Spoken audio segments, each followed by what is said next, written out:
changes in blocking below the waist. So we're going to look at some video, but before we do, let's just kind of work through the changes. So first of all, there was no change to linemen with their initial position completely inside the tackle box. So they're allowed to block from, below the waist from any direction. Obviously they can't clip, until the ball leaves the zone. So no change there. But now the first subtle change is all other Team A players, if they're not in that group, if they block below the waist, it must be directed from the front.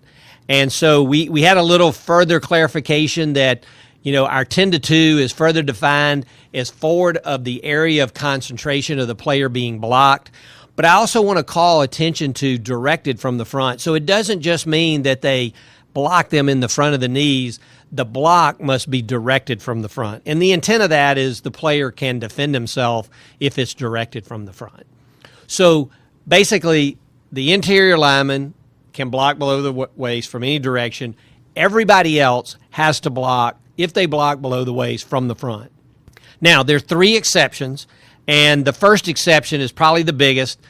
Team A players cannot block below the waist if the block occurs 5 yards or more beyond the neutral zone. So now once the player gets downfield, no blocking below the waist, but that still allows the offense to block against a corner that comes up in run support, or if there's a bubble screen. If it's within 5 yards of the line of scrimmage, then the offense can block there.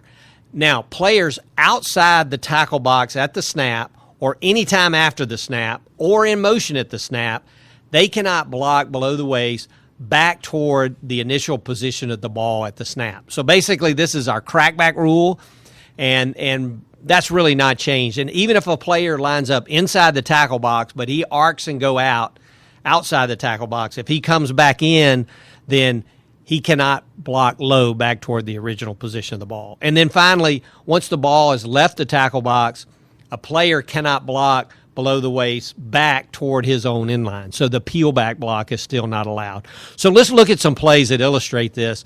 Now, this first play we're going to look at, you're going to see number 86. He is catching a piece of that tackle. So we consider him as a back inside the tackle box. And now he's going to go back toward the original position of the ball and block low. Now, last year, this was a legal block, and he's still allowed to block below the waist back toward the original position of the ball. But remember, it must be from the front. So last year, this was a legal block.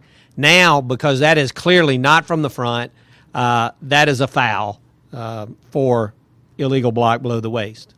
Now, the second play, very similar situation. Here's a player, catching a piece of that tackle. He's going to come back toward the original position of the ball and block low.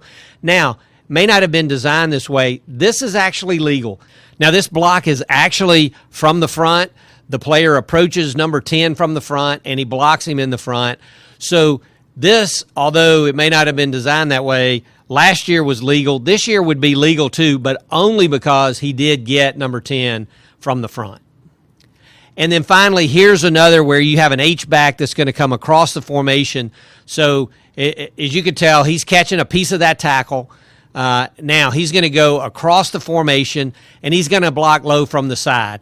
And so now he's not blocking back toward the original position of the ball, but if he blocks low in this situation, it has to be from the front. And this is from the side, and that would be a foul under this year's rule. Now, the other big change, as we talked about earlier, you're going to watch our right guard, number 64. He's going to go downfield and block low, and he's clearly beyond 5 yards from the line of scrimmage. So this now would be a foul, even if that block is from the front. And then finally, as a reminder on our defense, now they can block low 5 yards behind and beyond the line of scrimmage. And here's a play where you're going to see a defensive player who is going to go through an offensive player. He's going to go low, and he's not in that 5 yard window. And so this would be a foul, even last year and this year. Now, we've got some verbiage changes around leaping, and this is